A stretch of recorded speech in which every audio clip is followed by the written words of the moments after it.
Greetings! In this Bio 270 presentation video, we will explain the issue regarding super tall tends to die young, but not the super small.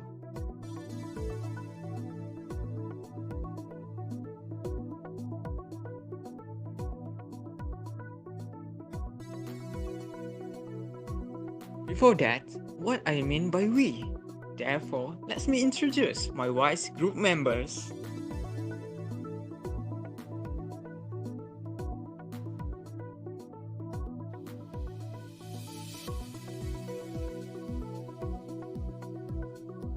It's a pleasure to meet you. My name is Muhammad Nabil, and they are both members of my group, Muhammad Shabrani and Muhammad Amirul Aiman.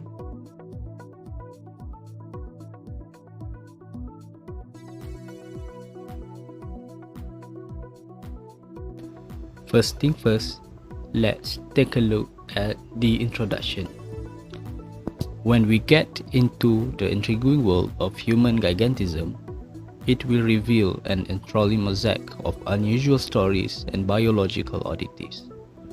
From historical accounts of towering figures to modern-day medical insight, the exploration of gigantism unveils the complex interplay between genetics, hormones, and the human growth process.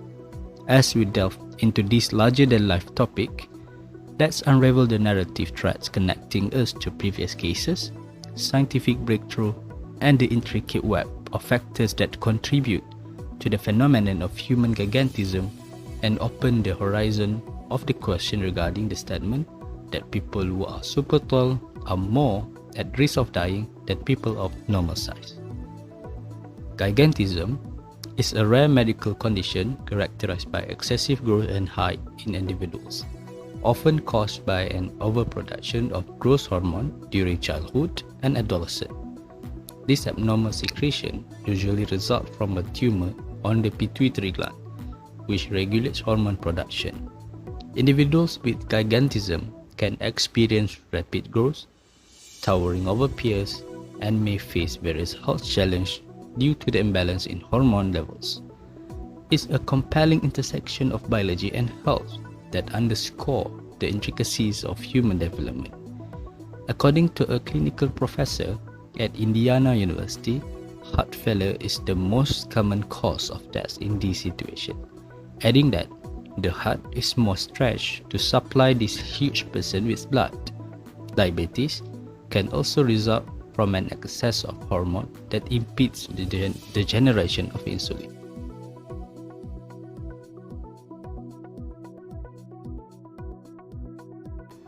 Before we get into the statistic, let's take a look at two common diseases regarding our topic, which is gigantism and acromegaly. Gigantism refers to abnormally high linear growth due to excessive action of insulin like growth factor 1 (IGF-1), while the epiphyseal growth plates are open during childhood. Acromegaly is the same disorder as IGF-1 excess but occurs after the growth plate cartilage fuses in adulthood. Gigantism is incredibly uncommon. Only about 100 cases have been documented so far. Although still rare, acromegaly is more common than gigantism, with a prevalence of 36 to 69 cases per million and an incidence of 3 to 4 cases per million per year. Some previous cases regarding this topic are: the first one is the 19 years old Robert Wallow, who was called the Alton Giant. He was the tallest person on record. He was 8 feet 11 inches tall at the time of his death. And the second one is a 12 years old boy with the McCune-Albright syndrome. His growth hormone excess manifested as tall stature, coarse facial features, and microcephaly.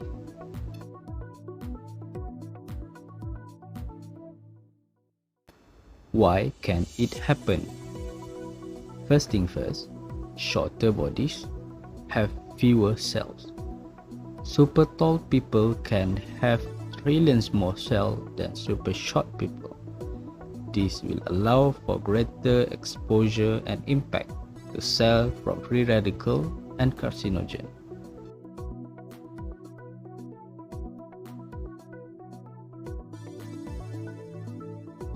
The second one, more cells mean cell replication.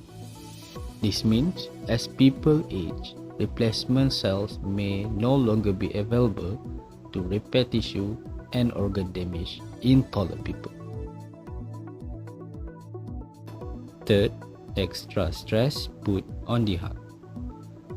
Like those super tall who are overweight, the heart needs to work harder to pump blood to keep their body healthy.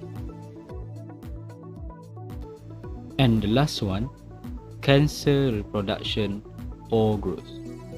Many forms of gigantism or super tall are linked to hormones which promote cell division and growth, which are also linked to form cancer cells.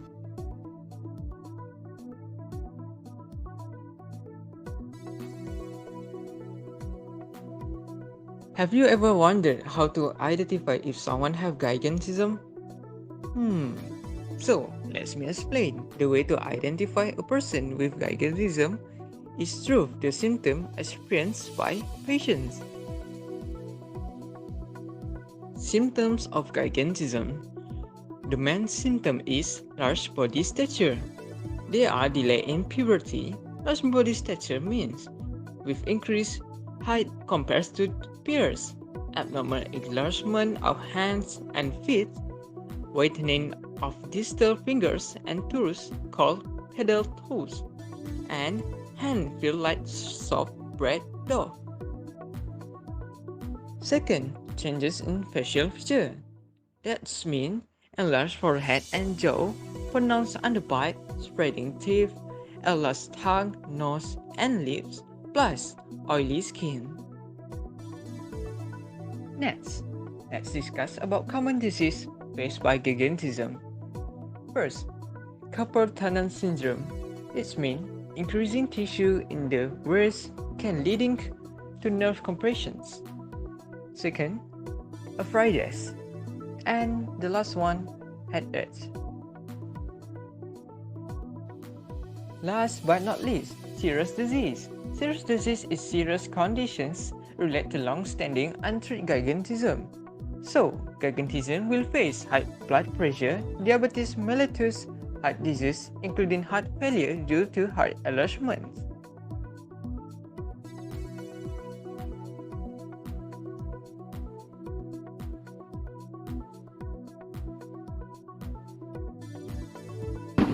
So we move to the treatment of gigantism.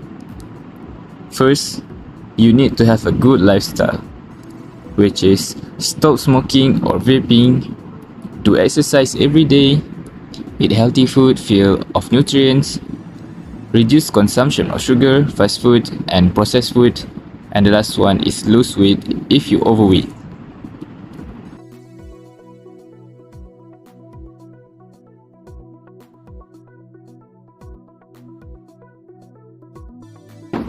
The second one is drink antioxidant drinks. So for example, coffee is a rich source of antioxidant. The antioxidant will protect you from oxidative stress in your body caused by the damaging free radicals, which is harm for your body.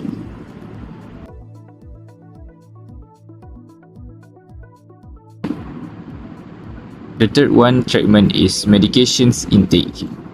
The gigantism people have to take the injection of somatostatin analog, which is octreotide and lanreotide, typically administered on a monthly basis, suppress growth hormone production, and patients require lifelong treatment with somatostatin.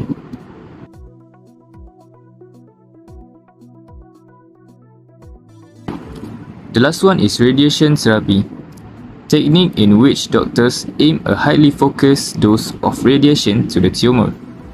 It takes an average of 18 months to lower the GH and IGF-1 levels. Last option in treatment because it has side effects such as delayed pituitary failure.